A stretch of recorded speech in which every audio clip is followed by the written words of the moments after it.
orang paling enggak udah terima materinya di handphonenya masing-masing.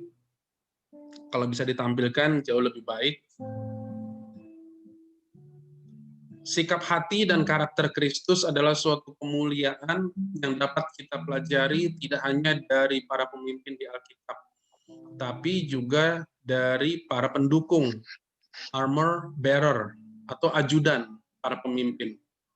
Mereka tunduk mentaati para pemimpin yang kelihatan karena Tuhan. Jika kita tidak bisa mentaati para pemimpin di atas kita yang kelihatan, tidak mungkin kita bisa mentaati Tuhan yang tidak kelihatan. Ayatnya mungkin bisa dibaca oleh berikutnya oleh Patricia Amanda. Berubah ya. 1 Samuel 14 ayat 6 sampai 7. Berkatalah Yonatan kepada bujang pembawa senjatanya, armor bearer itu, mari kita menyeberang ke dekat pasukan pengawal orang-orang yang tidak bersunat ini. Mungkin Tuhan akan bertindak untuk kita, sebab bagi Tuhan tidak sukar untuk menolong, baik dengan banyak orang maupun dengan sedikit orang. Lalu jawab pembawa senjata armor bearer itu kepadanya, lakukanlah niat hatimu itu, sungguh aku sepakat. Lanjut ke Jessica.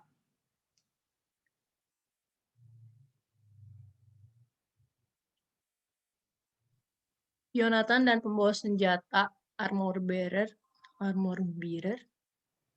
sedang menghadapi musuh yang jauh lebih banyak. Bisa saja si armor bearer berkata, bos, mana mungkin menang 2 lawan 100. Mending sembunyi, bos. Namun si armor bearer berkata, lakukanlah, aku sepakat. Dia mendukung penuh pemimpinnya, habis-habisan. Dia menanggung risiko, melindungi atau pasang badan supaya pemimpinnya menyelesaikan tugas dengan tuntas. Ia setia sampai akhir pada pemimpinnya. Karakter armor bearer adalah karakter Kristus, setia sampai akhir untuk mentaati Bapa di surga. Hasil pertempuran ini adalah kemenangan yang gemilang oleh Yonatan dan armor bearer.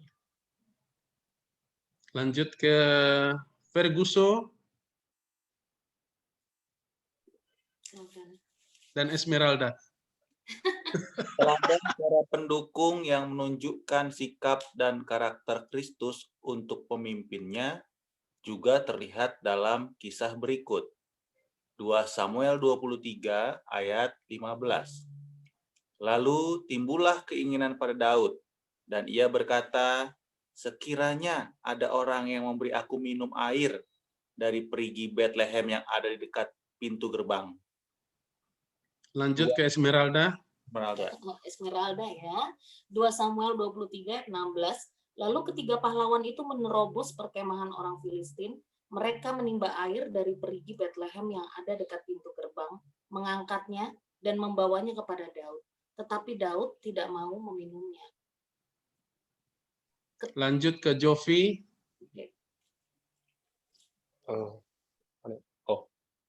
Ketiga pendukung atau pengikut Daud yang loyal tidak hanya setia menuntaskan tugas yang diberikan pemimpin. Namun apa yang hanya diangan-angan dan terucap dari pemimpinnya dikerjakan mereka sekalipun mempertaruhkan nyawa. Angan-angan Daud yang ingin minum air dari perigi Bethlehem tampaknya sepele. Tapi jika itu dari Tuhan, hal itu bukan lagi hal sepele. Mereka, ketiga pengikut Daud, punya hubungan dekat, mengetahui isi hati, mengasihi, hormat kepada pemimpinnya Daud. Mereka membaca isi hati pemimpinnya dan siap mewujudkannya. Ini adalah nilai yang Tuhan mau, mengerti isi hatinya, dan mengerjakan tanggung jawab. Tidak perlu menunggu instruksi atau komando atau altar call, tapi kalau kita menangkap isi hati Tuhan, karena kita mengasihinya dan hormat, kita langsung siap sedia melakukan kehendaknya. Sebagai contoh, menjadi misionaris atau mendukung misi, memuridkan, menjangkau yang terhilang, buka persekutuan atau baskom, dan lain-lain. Lanjut ke Bita.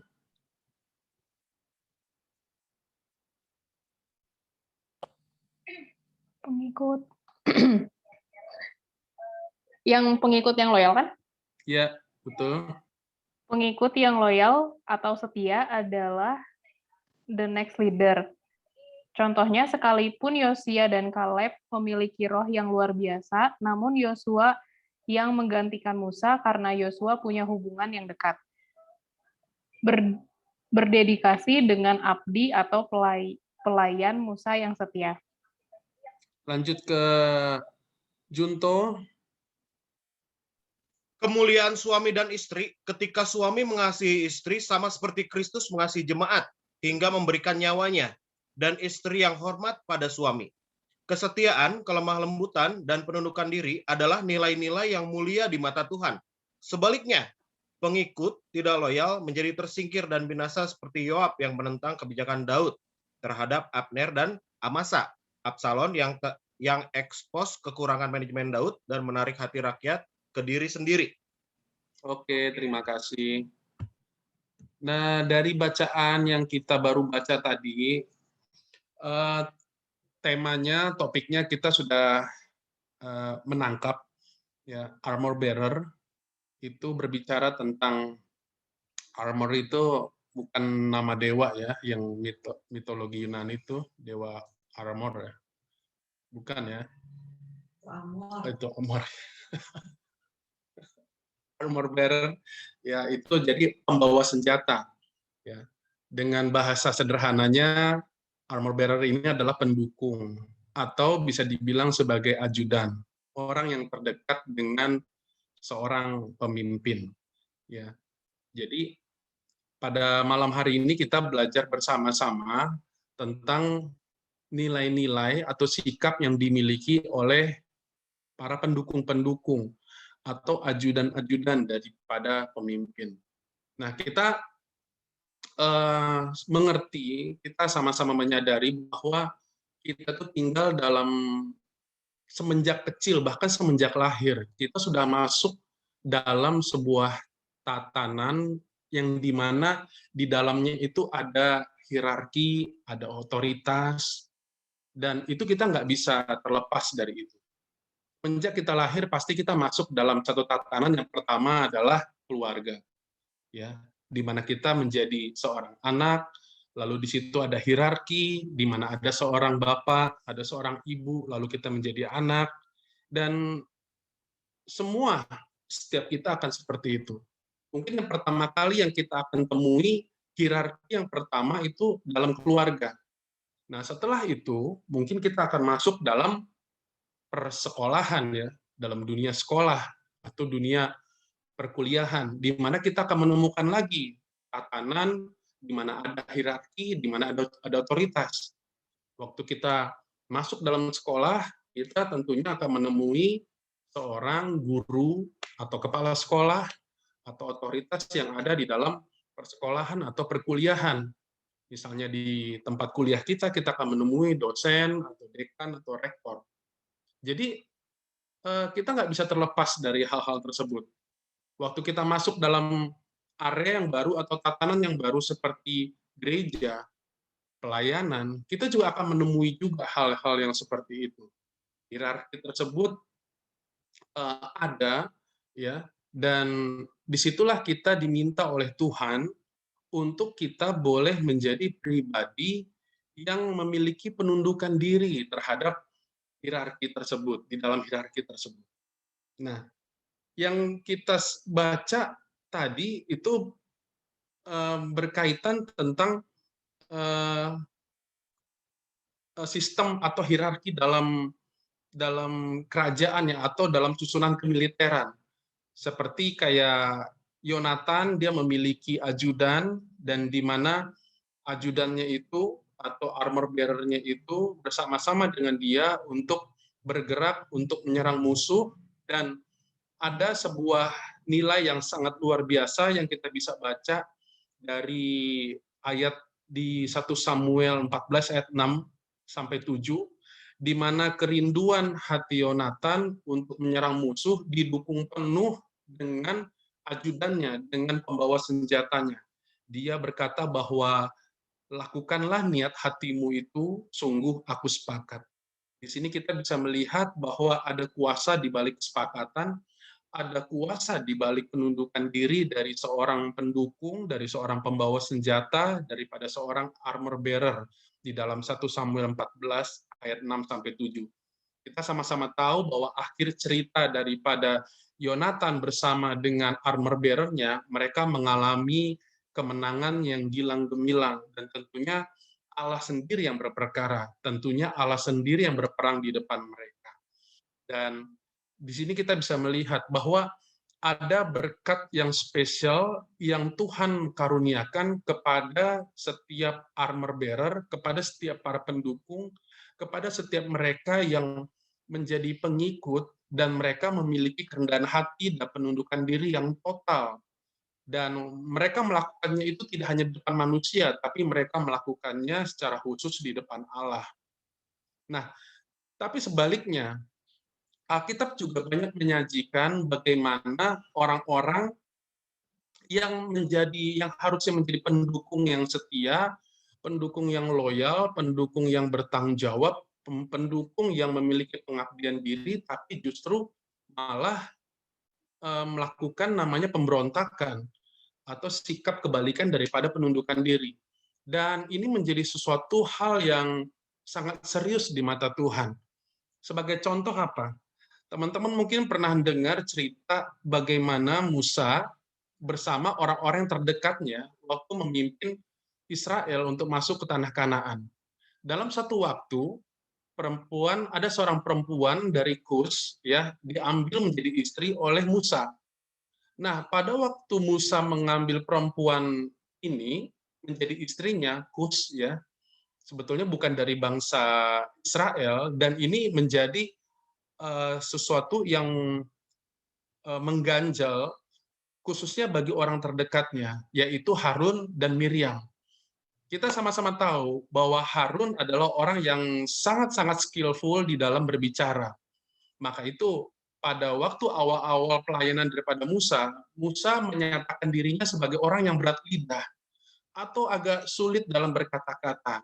Kayaknya saya nggak cukup kompeten Tuhan untuk bisa menjadi leader gitu. Tapi Tuhan menetapkan seorang yang bernama Harun pada waktu awal-awal pelayanannya untuk dia bisa menjadi seorang jubir atau juru bicara daripada Musa pada waktu itu.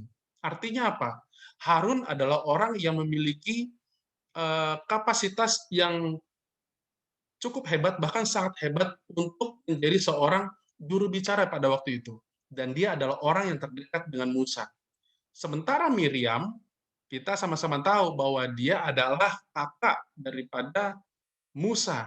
Ya. Dan dalam satu cerita, ketika Musa mengambil seorang istri dari bangsa Kus, ya, itu menjadi cemoohan.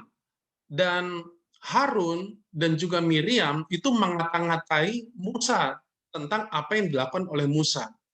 Tapi Alkitab mencatat bahwa Musa tidak menjadi terganggu oleh apa yang dilakukan oleh Harun dan Miriam. Harun dan Miriam itu membuat satu opini-opini yang disebarkan kepada bangsa Israel pada waktu itu, dan mereka berkata bahwa benar nggak sih Musa ini memangnya ditunjuk Tuhan jadi pemimpin kita, begitu, kurang lebih seperti itu bahasanya. Nah, ketika udah muncul namanya sikap-sikap pemberontakan, ketika sudah muncul namanya tanduk-tanduk pemberontakan, ya Allah tuh langsung bereaksi pada waktu itu.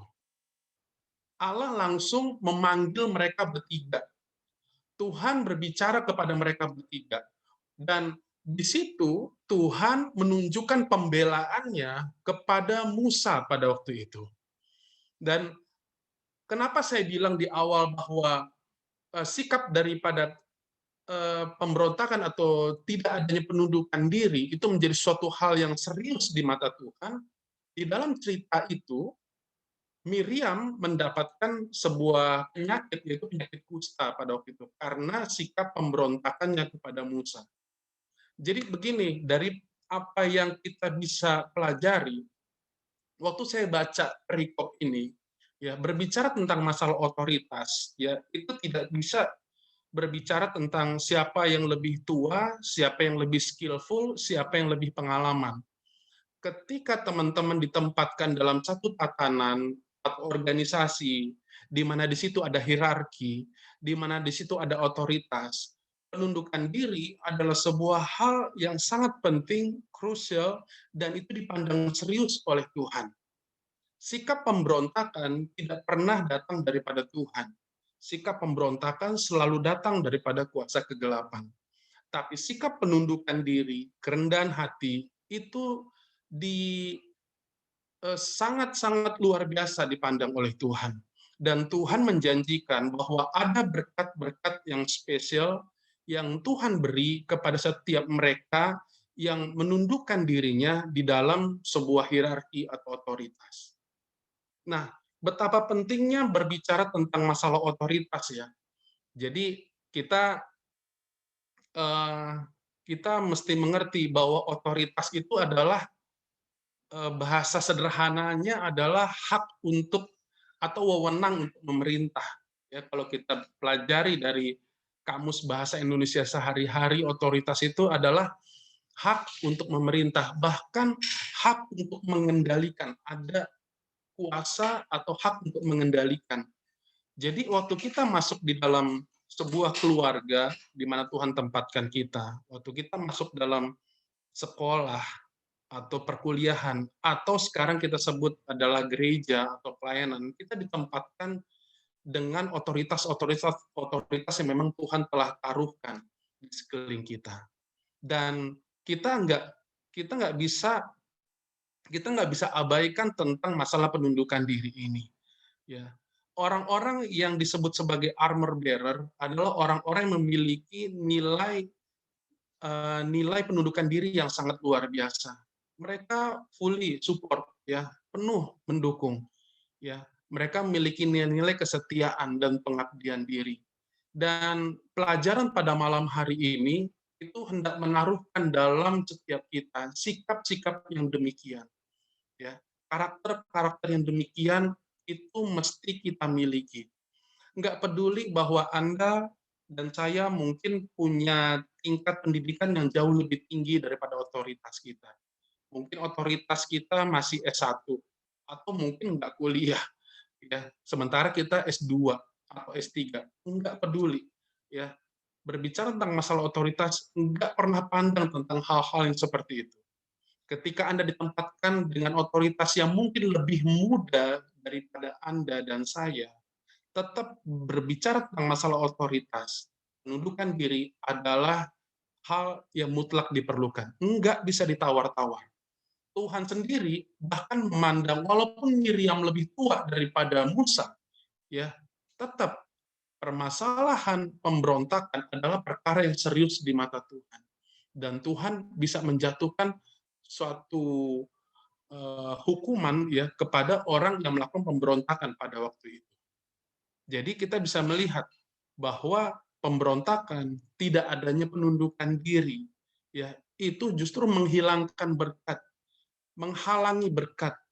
Tapi sebaliknya, orang-orang yang memiliki penundukan diri itu membuka pintu, membuka jalan di mana berkat melimpah-limpah luar biasa bagi orang-orang tersebut. Contoh adalah Yosua dan Kaleb. Mereka adalah armor bearer buat Musa. Mereka fully support, ya. Mereka memiliki pikiran yang benar. Mereka memiliki roh yang luar biasa, ya. Di dalam perjalanan Musa di dalam pelayanannya, Yosua dan Kaleb adalah orang-orang yang benar-benar mendukung pelayanan Musa, sehingga mereka diangkat oleh Tuhan.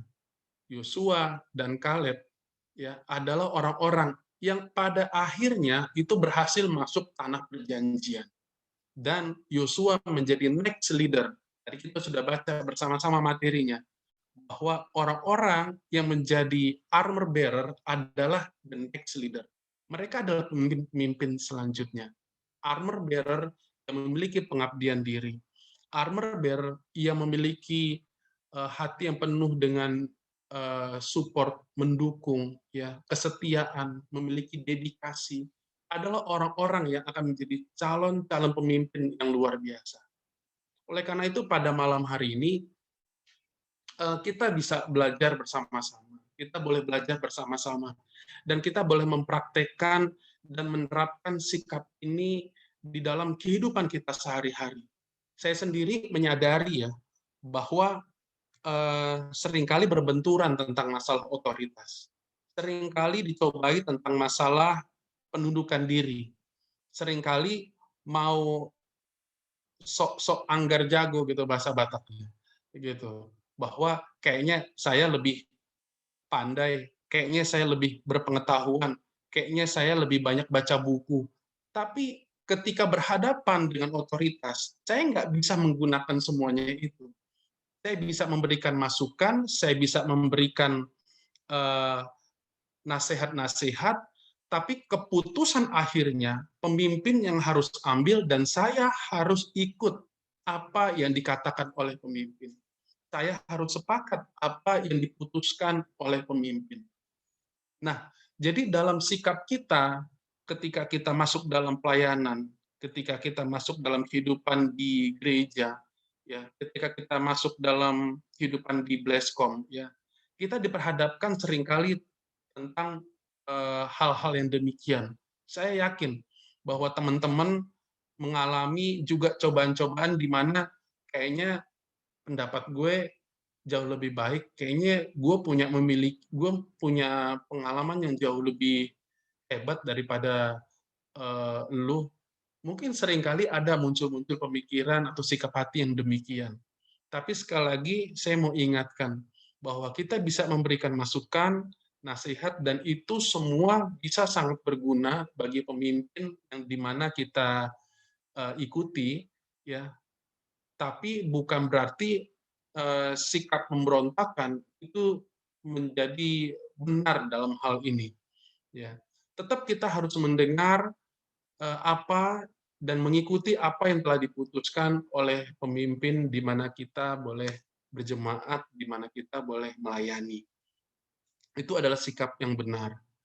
Ya, saya menyadari juga bahwa di dalam pelayanan, di mana saya juga sebagai seorang leader untuk pelayanan pro entry, ya, di mana ada pengawas area dan juga di mana ada ketua-ketua Bleskom, ya.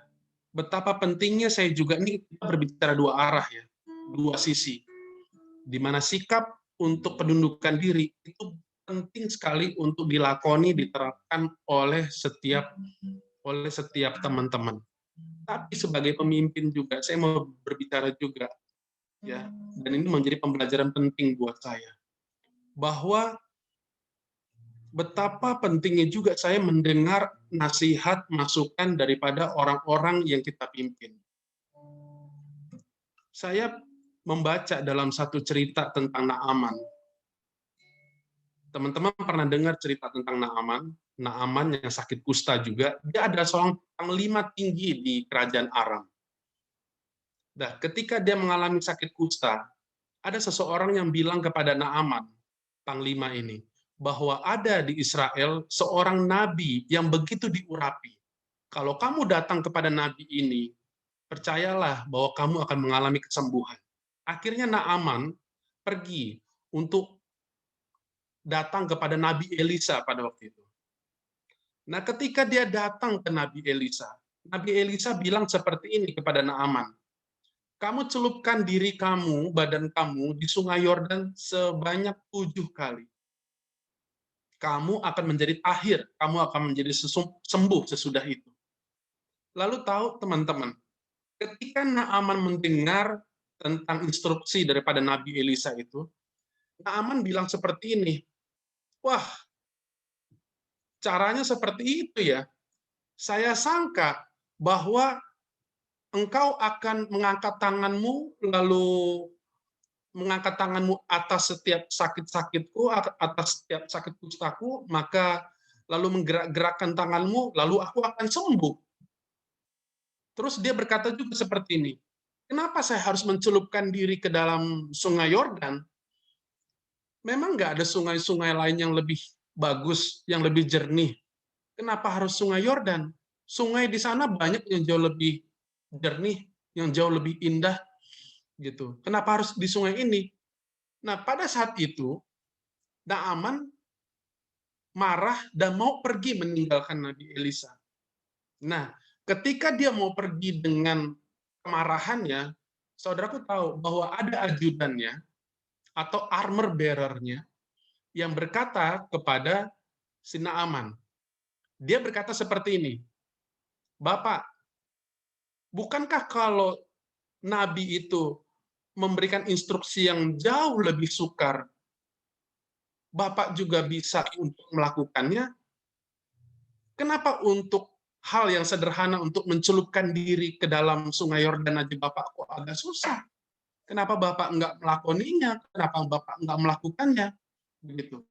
Ketika mendengar nasihat daripada ajudannya ini, Naaman akhirnya mengikutinya dan akhirnya mencelupkan diri di sungai Yordan, dan setelah 7 kali dia menjadi sembuh. Bahkan Alkitab mencatat kulit itu udah kayak bayi, mulus, mulus, mulus, mulus. Nah, saudaraku, pelajarannya apa dari sini? Bahwa penting sekali pemimpin juga mendengar armor bearer-nya. Nasihat-nasihat daripada orang-orang sekitarnya. Nah, inilah menjadi pembelajaran buat para leader, buat para Anda yang memegang sebuah kepemimpinan, ya baik di perusahaan, baik di pelayanan, ya atau yang sudah berumah tangga, ya penting juga untuk dengar-dengaran nasihat. Karena apa? Karena bisa jadi waktu kita mendengar nasihat daripada orang-orang sekitar kita, ada jalan keluar, ada mukjizat, ada keajaiban bisa terjadi. Saya mau kasih tahu kepada setiap para armor bearer di sini, termasuk saya juga, bahwa dukungan kita, nasihat kita, kata-kata kita, itu bisa menghasilkan mukjizat yang besar bagi pemimpin kita. Seperti ajudannya Naaman. Apa yang dia sampaikan mungkin sederhana, tapi hal yang sederhana yang dia lakukan, yang dia sampaikan, itu menghasilkan mukjizat yang besar bagi Naaman. Menghasilkan kesembuhan yang besar, yang ajaib bagi Naaman. Bayangkan kalau misalnya armor bearer-nya tidak memberikan nasihat, maka Naaman pada waktu itu akan kehilangan mukjizatnya. Dia tidak akan mendapatkan kesembuhannya. Tapi karena ada armor bearer yang setia, karena ada armor bearer yang mau menyatakan kebaikan untuk pemimpinnya, maka Naaman menerima mukjizatnya. Jadi di sini kita belajar bersama-sama pada malam hari ini, teman-teman, bahwa apabila Anda dalam posisi armor bearer, ya, jadilah orang-orang yang memiliki dedikasi, memiliki pengabdian, kesetiaan, memiliki hati yang penuh dengan kebaikan untuk mendukung pemimpin Anda. Dan ketika Anda menjadi seorang pemimpin, jadilah pemimpin yang baik, yang mau menyendengkan, memberikan telinga untuk mendengar nasihat, masukan-masukan yang baik daripada orang-orang sekitar Anda. Jadi,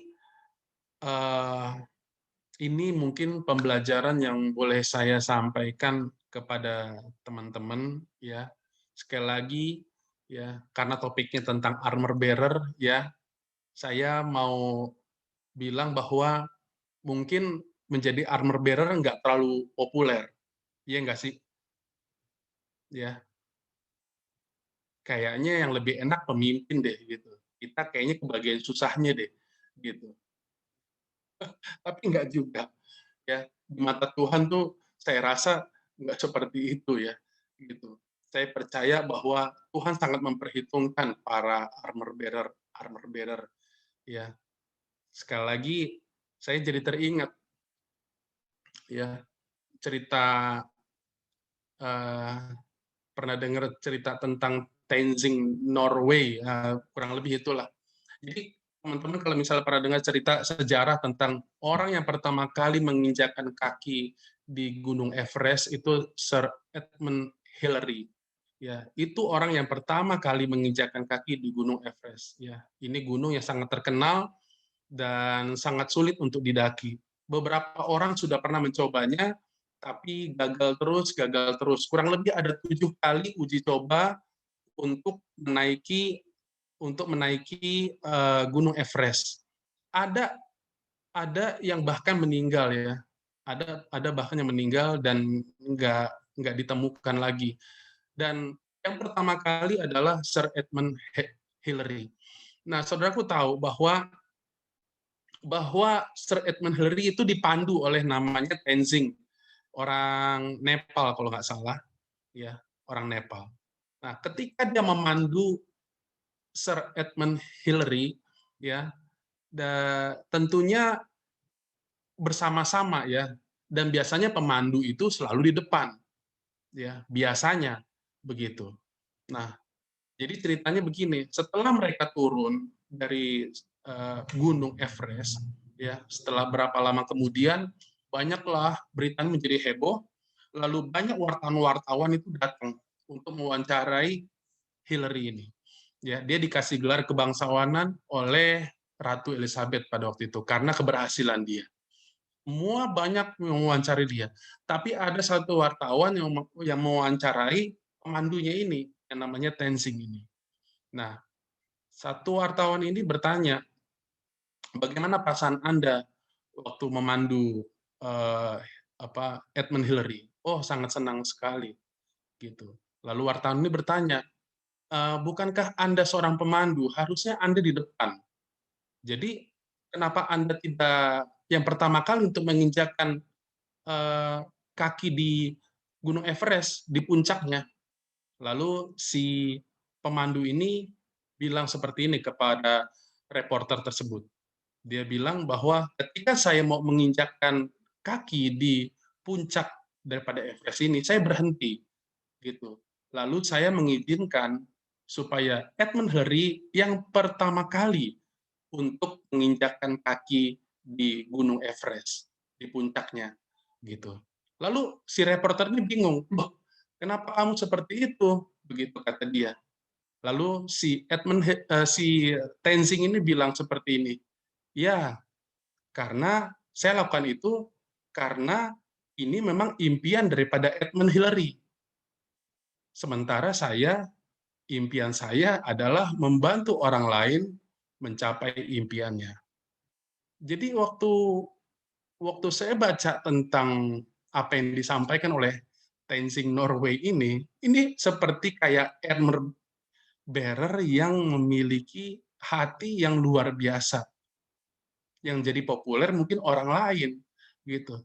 Tapi dia membantu orang lain menjadi populer, gitulah kurang lebih. Jadi ini seperti kayak susu beruang, ya. Sapi yang ngeluarin susu, tapi beruang yang terkenal. Malah sekarang naganya terkenal, ya. Jadi ini bingung susu. Sapi yang ngeluarin, tapi yang terkenal beruangnya dan naganya. Bingung kan? Jadi kurang lebih kehidupan kita tuh seperti itu juga di dalam dalam tatanan hierarki di mana kita diperhadapkan dengan otoritas. Mungkin orang lain mencapai impiannya, tapi kita membantu orang lain mencapai impiannya itu merupakan sebuah kehormatan yang luar biasa juga. Nah, armor bearer itu seperti itulah kurang lebih. Seperti kayak susu beruang.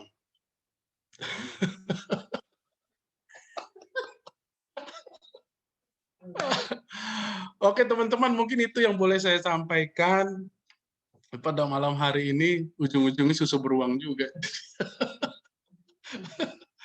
Karena saya banyak jual susu beruang, jadi tiap hari pemandangannya